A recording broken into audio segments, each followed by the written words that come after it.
In the last lesson, I presented an introduction to the photo streams function found in your iOS device. Again, how you get there at the bottom of the Photos app on your iPhone, your iPod Touch, or your iPad. You'll see the albums, which we talked about, and you can set up multiple albums, and sometimes your apps, as you see here, set up albums.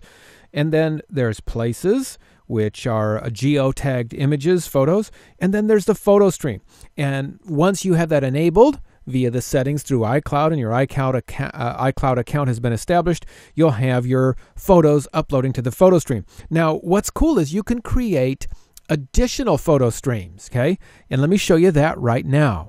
In the upper left corner, you have the ability to set up an additional photo stream. Now, the benefit of this is you can set up photo streams and share them with friends or family members or workmates if it's a work-related image. So what I'm going to do is I'm going to enter in the email address of somebody I want to invite this shared stream with.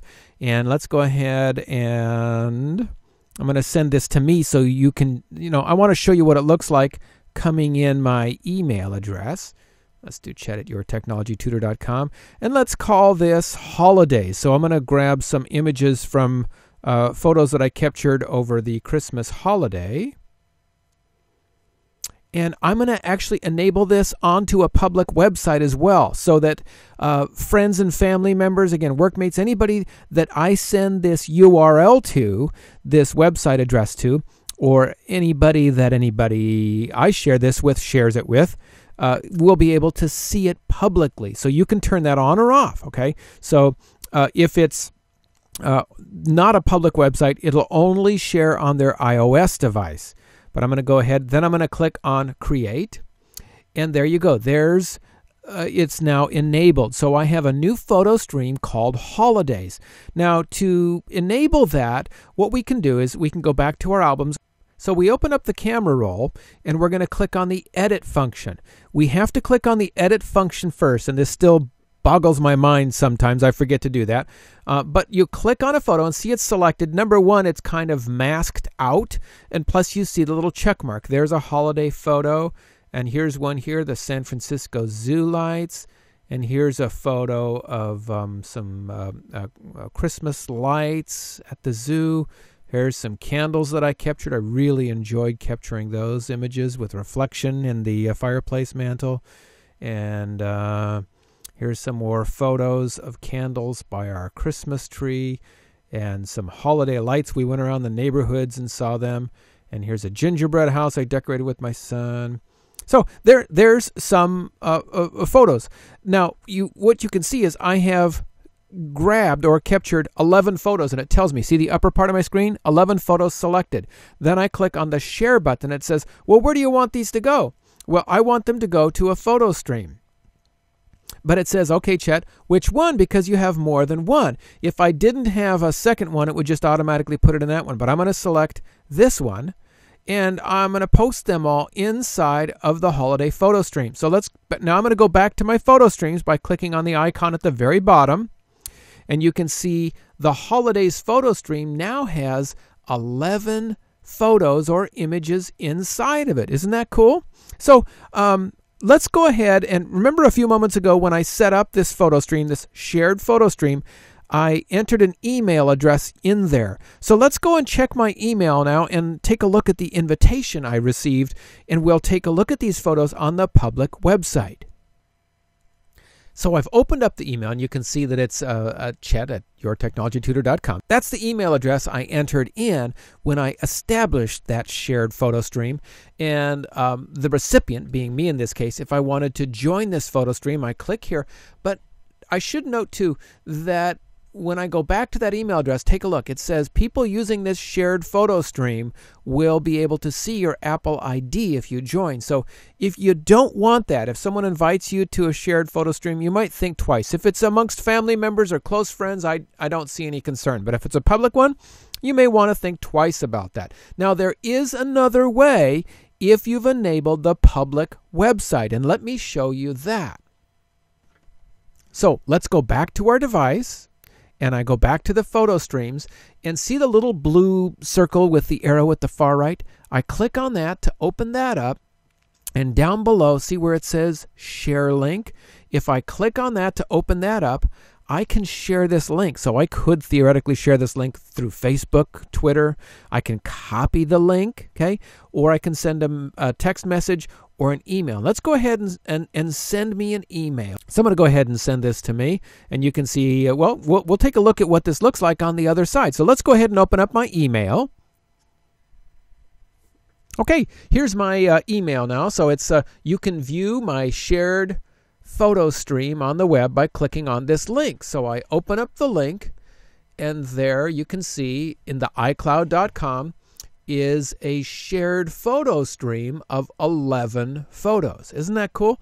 So it takes different photos and makes some larger than others.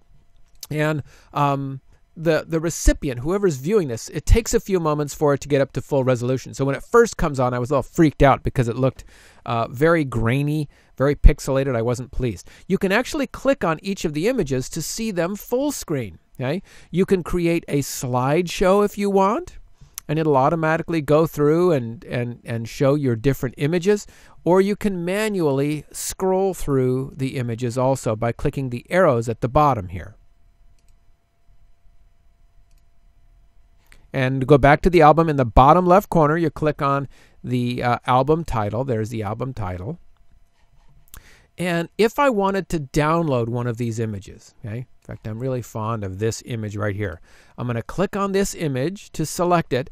And in the bottom right corner, we can go to a full screen view, or I can download this image to my computer. So when I click on that download icon, it will download that, okay, and save it for me. So we could open it in preview if you're on your Mac. If you're on your Windows device, you'll have the option for the appropriate software as well.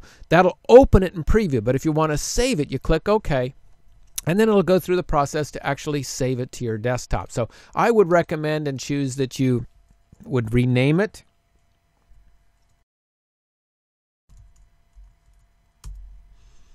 Okay, and then we'll have that image on our desktop. So when we click to open that up, there we have the renamed image. Isn't that cool? So that's a shared photo stream. Now, a good logical question is, and there's a couple that might come up, and let me share them with you here.